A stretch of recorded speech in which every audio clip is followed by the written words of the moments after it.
you get it right, Mutt. See, that were a bite, as it just pulled it back then. No, when they shoot under like that, you know damn well you might not as well bother because you're not going to get them. Not when they whip it round like that. It's something you get better at it, but then you have days when everything you know don't work. And you think, well, what the hell do I do in here?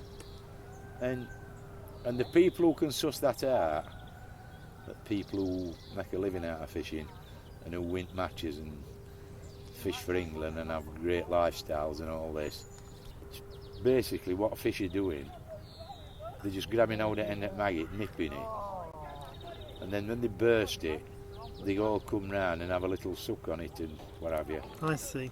When you get a proper bite, it just goes under and don't come back up. You know, and I don't know. You can. I did a shotting diagram and how bait falls through water. I sat with a bath full of water and different floats, different ways of shotting them up, and I did like a sort of pamphlet. A lad who was supposed to be with us this year. He owns an IT firm and he was going to make it into a little booklet for kids. And last week when we came, we found out that fish didn't like the bait stood still. What they wanted it was falling through, they took it when it was falling through water. Got to get it going through water as natural as the bait that you were throwing in. You'd never hit any of them if you lived to be 1,000. Jean came up, and last 4 pegs weren't catching out. She says, can you sort them out? And I went, and all I did was alter the shotting so that it actually fell. What they call shirt button style. Put them all equally spaced so it falls through water as natural as you can get it. I went from one to other to other to other, and within 5 minutes they're all getting a fish a chuck. Big pond at Ravenfield. Our first carp I ever caught on there, it had 13 hooks in its belly. And when you hit one, they just bolt like mad. I mean, the first one I caught, it stripped 70 yard of line off my reel before I stopped it. And it had got 13 hooks in its belly. The disturbed rig, so your float was under, so you literally hit underneath side of carp, and carp bolt, they go mental.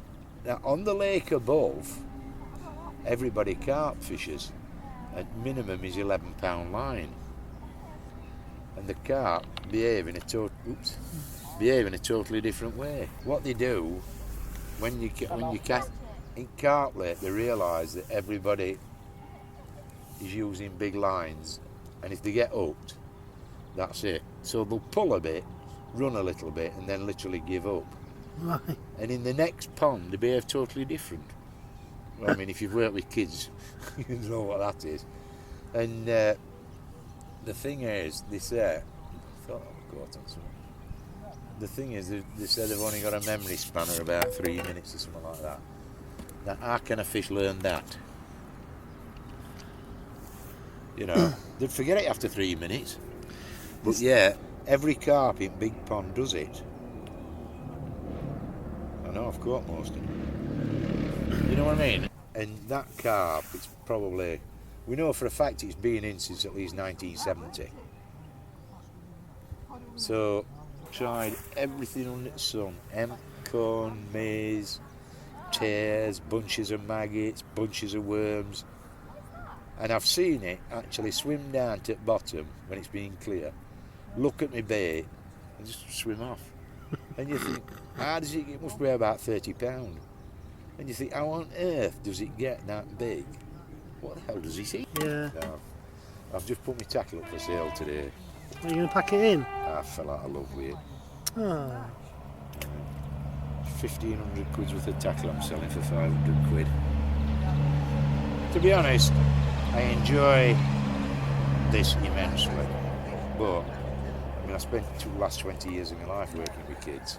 Yeah. And it was only when I came back, started coaching, that I realised how much I missed it. Yeah. And I enjoy it.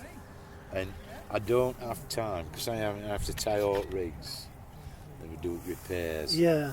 and we meetings and this, that, and other, and things like that. I just don't have time to spend 9, 10, 11 hours on bank. So my fishing consists of like 4 hours when I can grab it. And that's not carping, is That's it really? not carp fishing. No. And I just thought, well, and somebody's offered me a pole, which is it was £2,500. He bought it recently, and I'm one of these. If I do out, I'm going to do it right. I've seen carp down at Rainfield. Bear in mind, some of them are over 50 years old, and there'll be a patch of bait on bottom, corn, hemp, pellets and that, and a boilie in the middle. And I've seen carp swirl round over it, right? Go round and eat every bit of bait that's moved and leave the one bit that didn't.